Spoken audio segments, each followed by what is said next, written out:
I wanted to ask Peter what he said something about we must reconstitute the class that make our society. And then you said that in Baghdad, Oaxaca, Chiapas, Bolivia, they were already doing that. And the time is going to come where we must do it. What do you mean by reconstitute the class? Could you explain that? I mean to expropriate the expropriators. Oh. That's a phrase, isn't it? From chapter 28. Yeah.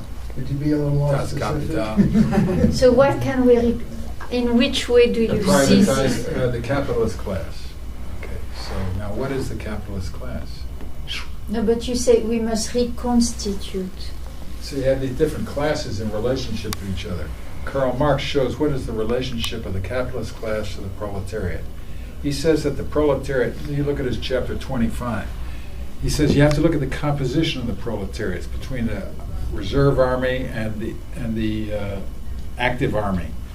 Okay, that's what he said back at that time. What did he mean? He meant, there was the floating reserve, there was the Lazarus layers, there was he had a few other categories of the different forms of the working class in England in the 1850s. Okay, what's the composition of the working class, the political composition of the working class in the world today or in the United States today? I tried to make a suggestion about that when I was speaking about those who face genocidal extinction, racial oppression, gender oppression, economic exploitation, and refer to the identities of the 80s, right? And then I think Matt was talking about another experience. He was talking about a very recent experience of people mobilized in the United States at a maximum point, at the point of most serious destruction and terror by the capitalist class. That is, by war making, by the going up against the military-industrial complex at its most serious, going for its gonads, in the huge demonstrations, and then a defeat. This is felt, right? He feels it. We feel it because we were also part of that. What am I saying? Oh yeah, the capitalist class.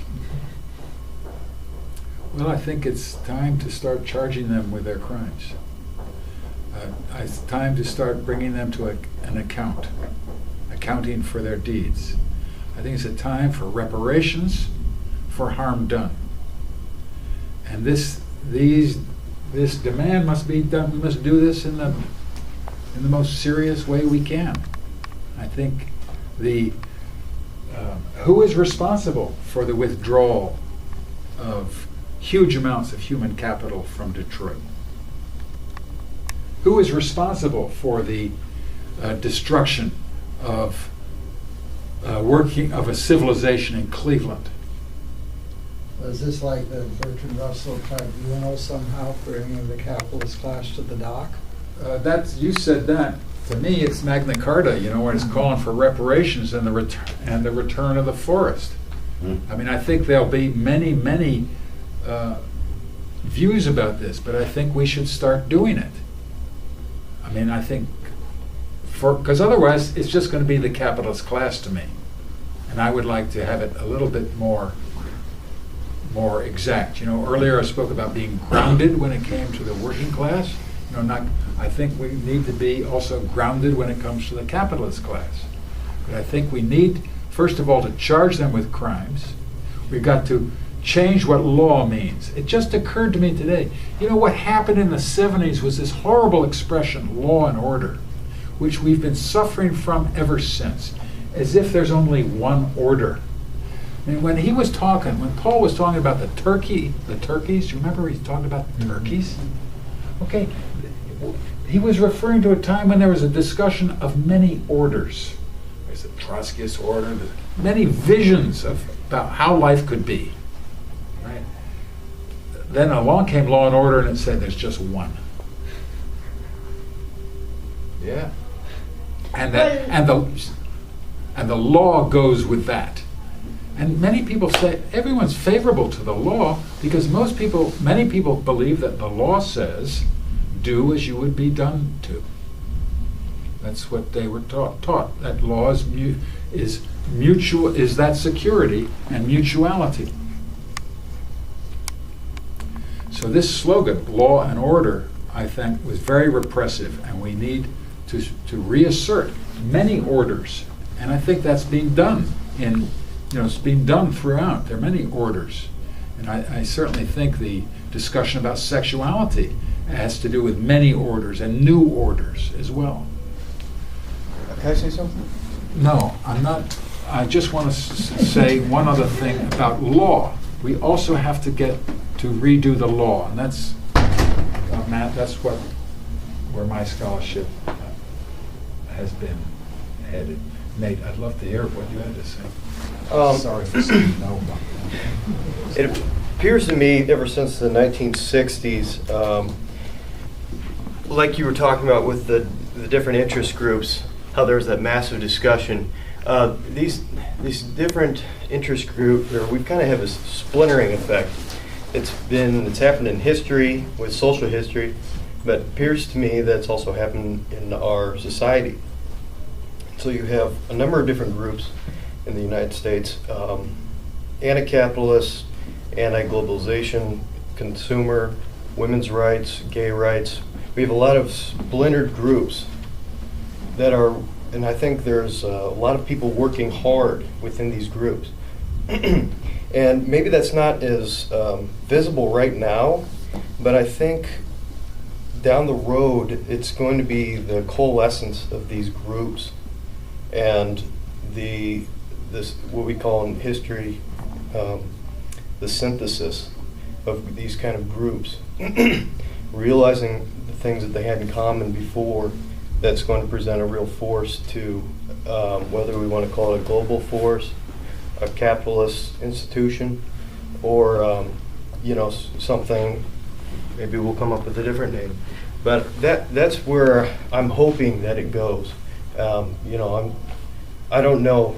I'm still studying. I don't know everything, but that's the way I'm seeing it right now. And I've worked with a lot of small groups before.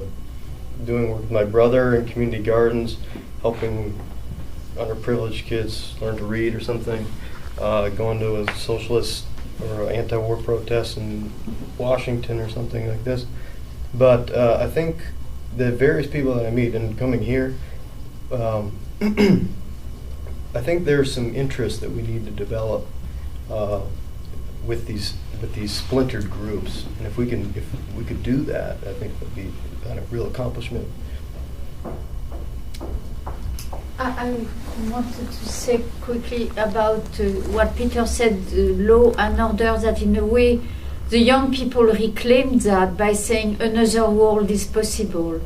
So it was kind of offering, I think, an aspect, and now we have in Detroit this June we're going to have the Global Social Forum, which is again takes the theme of another world is possible, and I think the United States, Another America is possible. And another America is possible. Another United States needs to change or something like that. That's what they've chosen. So, but that's kind of a new counterpoint.